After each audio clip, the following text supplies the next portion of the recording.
సిలువపై ఉన్న యేసయ్యను చూస్తూ మనుషులు మాట్లాడిన 7 మాటలు మీకు తెలుసా? 1, దేవాలయమును పడగొట్టి 3 దినములలో కట్టువాడా, నిన్ను నీవే రక్షించుకొనుము, నీవు దేవుని కుమారుడవైతే సిలువ మీద నుండి దిగుము అని ఆయనను దూషించిరి.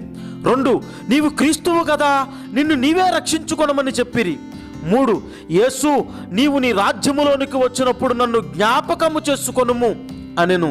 4, వీడు ఇతరులను రక్షించను, తన్ను తానే రక్షించుకొనలేడు, ఇశ్రాయేలీయుల రాజు గదా, ఇప్పుడు సిలువ మీద నుండి దిగిన ఎడల మేము వానిని నమ్ముదుము.